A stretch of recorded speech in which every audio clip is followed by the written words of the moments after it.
You know what the scariest part of making decent money is? You still feel broke. Not can't afford groceries broke, but the quiet kind. The I have a real job, a real salary, and I still check my account before I swipe my card kind of broke. And if that hits close to home, I need you to watch this entire video. Because what I'm about to show you isn't a budgeting tip, it's not a hack, it's something much more important. It's the reason why $5,000 a month, which sounds like real money, is quietly becoming one of the most financially dangerous places to be in America right now. My name is Brian, this is Brian Explained Finance, and let's get into it. And if you're new here, subscribe right now, because this channel is built for exactly this conversation. Let's start with the math nobody actually does. You make $5,000 a month. That's $60,000 a year. That's above the national median. On paper, that sounds like you've made it. But here's the first illusion. That number is before anything comes out. After federal income tax, Social Security, and Medicare, you're already at roughly $3,900 to $4,100 depending on your state. And if you live somewhere like California, New York, or Illinois, add state income tax on top of that, and now you're looking at $3,600 to $3,800 actually hitting your bank account. You started the month with $5,000.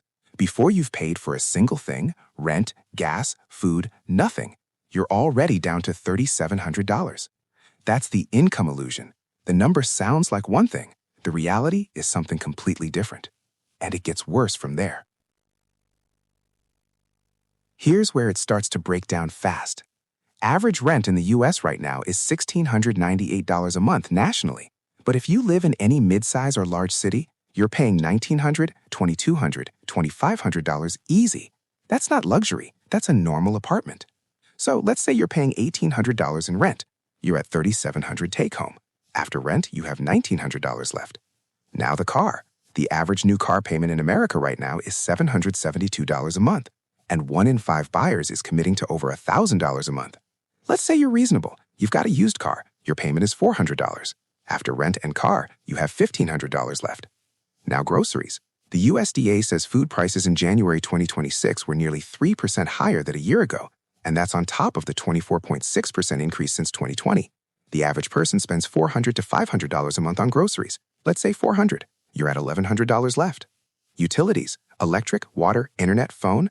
A new report from the Century Foundation found Americans now pay an average of $265 a month in utilities, up 12% just in the last year. Call it $300 with your phone bill. You're at $800 left. Health insurance. If you're getting it through your employer, the average employee contribution is over $600 a month for family coverage, closer to $150 to $250 if you're single. Let's say $200 for you. You're at $600 left. That's $600 for the rest of the month.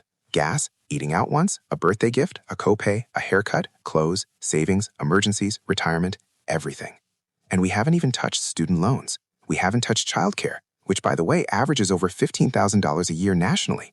We haven't touched subscriptions, credit card minimums, or the random $400 that life throws at you every single month like clockwork. This is not a math problem. This is a math trap. And $5,000 a month is right in the dead center of it. Here's the part that really gets me. The Census Bureau says the median household income is about $74,500 a year. That's 2 people combined, making around $6,200 a month gross. But according to research from multiple sources, the baseline cost of a normal middle-class life, mortgage or rent, one car, healthcare, childcare, can easily reach $120,000 to $140,000 a year in many metro areas. Read that again. The median income is $74,500. The cost of a normal middle-class life can be $120,000. That gap doesn't get filled by working harder. That gap gets filled by debt, by credit cards, by robbing the retirement account, by we'll figure it out. And the data confirms exactly this. The Bank of America Institute released a report in late 2025 showing that nearly 24% of American households spend over 95% of their income on necessities alone. Housing, groceries, gas, utilities, childcare. Nothing left. That's 1 in 4 households, essentially paycheck to paycheck by a bank's own strict definition. And here's the brutal part of that number. Wages for lower and middle-income workers grew about 1 to 2% in 2025. Inflation ran at 3%. That means your paycheck literally went backwards this year in real terms. Even if the number on the stub went up, you got a raise, you got poor. That's the illusion. Now let's talk about housing, because this is where the illusion does the most damage. The Atlanta Fed's Housing Ownership Affordability Monitor found that as of mid-2025, owning a median-priced home consumes 47.7% of the median household's income, 47% on housing alone. The traditional rule, the one every financial advisor has always taught, is that housing should be no more than 30% of your income. We blew past that years ago and kept going.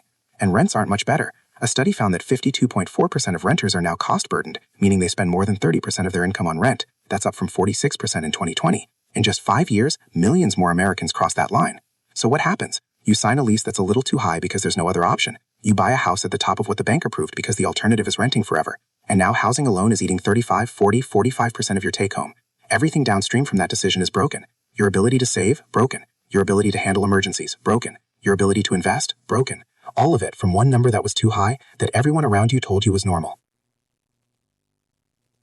Let me give you a real picture. I'll call her Sarah. Sarah is 31. She makes $62,000 a year, right around that $5,000 a month gross. She lives in a mid-sized city, has a reasonable apartment at $1,750, drives a 4-year-old car with a $340 payment, has $380 in student loan payments, pays $180 for health insurance through her job, and spends about $420 on food and $280 on utilities and subscriptions. Her take-home after taxes is about $3,850. Here's her monthly breakdown. Rent, $1,750.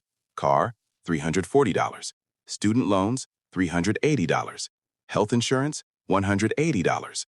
Groceries, $420. Utilities plus subscriptions, $280.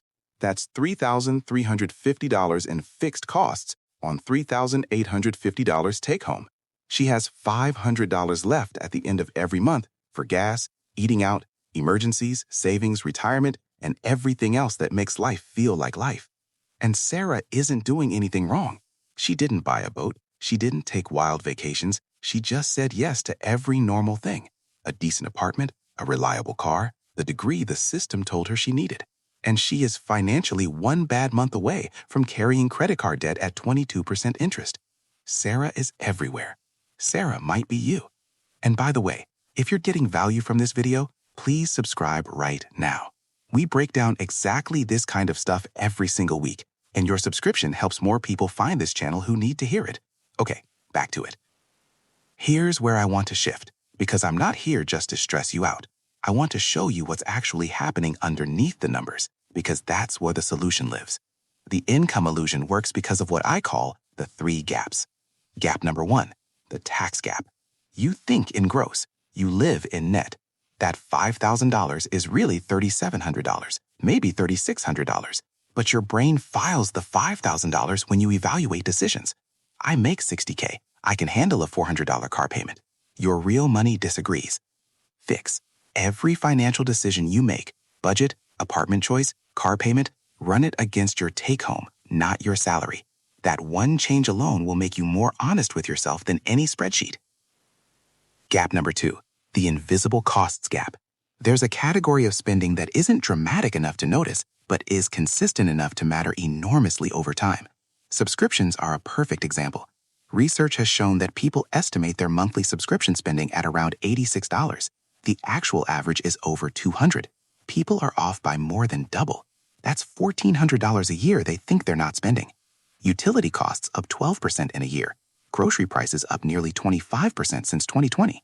ACA health insurance premiums for middle-income households set to roughly double in 2026 for those who lose subsidies. None of these hit like a single big event. They just quietly raise the floor of what your life costs while your income stays the same. Fix. Once every quarter, open your bank statement and literally circle every recurring charge. Not for guilt, for visibility. You will find something that surprises you every single time. Cancel anything you haven't actively used in 30 days. Gap number 3, the time gap. This one is silent, and it does the most long-term damage. The median American starts saving for retirement at age 31. If you put $400 a month into a retirement account starting at 25, at a 7% average return, by 65, you have $1.1 million. Start at 35, you have $490,000. Same contribution, 10 years later, you're $600,000 shorter. Here's the real-world version. You're 28. You're making $5,000 a month. You tell yourself you'll start seriously saving once things calm down. Things don't calm down. The car payment gets replaced by a bigger car payment. The rent goes up. Kids happen. Once things calm down becomes 40, then 45. The median retirement savings for Americans aged 55 to 64 is $185,000. The average person in that same group believes they need $1.26 million to retire comfortably. That gap, more than $1 million, was built one I'll start next year at a time. Fix. Automate a retirement contribution before your paycheck hits your checking account, even $150 a month to start. You will not miss what you never see, but future you will absolutely feel the difference. Now I want to address the hardest truth in this whole conversation, and this one might sting. A lot of financial content online tells you to cut your coffee, skip avocado toast, stop eating out. And sure, those things add up, but none of that is the real problem. The real problem is the 3 fixed costs that eat everything before the coffee is even ordered: housing, transportation, and debt. If your rent or mortgage is above 30% of your take-home, that's the problem. No amount of skipped lattes fixes a housing payment that's $800 too high. If you have 2 car payments in a household, or 1 car payment that's over $500, that's the problem. A reliable used car purchased outright and investing the difference for 30 years at 8% returns produces life-changing money, not because of the car, but because of what happens to that $400 a month over 30 years. And if you're carrying a credit card balance at 22% interest, that is the most expensive decision you can make financially. Not because you bought things you shouldn't have, but because every dollar of debt at 22% is an immediate guaranteed 22% loss on your money. These 3 things, housing, cars, debt, are where the income illusion lives, not at the margins, at the foundation. Fix for housing. When you're choosing where to live, target 25% of take-home, not 30%. The difference gives you breathing room that changes everything downstream. Fix for transportation. If you can drive a car with 0 payment, do it. If you need a payment, cap it at 10 to 15% of take-home. A $5,000 a month gross earner, that's about $370 a month max. Fix for debt. Attack the highest interest rate first. Minimum everything else. Every extra dollar goes to that balance until it's gone. Then the next. This is the avalanche method, and it is mathematically the fastest way out. Let me bring it together with what this actually means for you right now in 2026. Consumer prices are up 24.6% since 2020. Rents are up 36% since 2020. Wages for most people are up maybe 15 to 20% in that same window. That means the math has gotten harder for millions of people who are doing everything right. You are not failing. The gap between what things cost and what people earn has genuinely widened. That's not an excuse, it's context. And the context matters because the solution isn't to work harder at the wrong strategy. The solution is to change the strategy. Here's the move. 3 things in this order. 1. Run your real numbers. Take home pay minus fixed costs. What's left? Whatever that number is, that's your real financial picture, not your salary, that number. 2. Find your biggest leak. Is it housing, cars, debt interest, subscriptions? There's always one thing that's doing more damage than everything else combined. Find it. Fix that one thing first. 3. Automate one investment. Open a Roth IRA if you don't have one. Put $100 a month in a broad index fund. Not because $100 changes everything right now, but because the habit of investing before you spend, that habit is the one that compounds into something real. $5,000 a month isn't what it used to be, but you can still build something serious with it if you stop letting the illusion convince you that what you're making is what you're actually working with. If this video gave you one thing to think about, one number to check, one habit to change, share it with someone who needs to hear this, and subscribe if you haven't already, because the next video is going to hit just as hard. I'm Brian. This is Brian Explains Finance. I'll see you in the next one.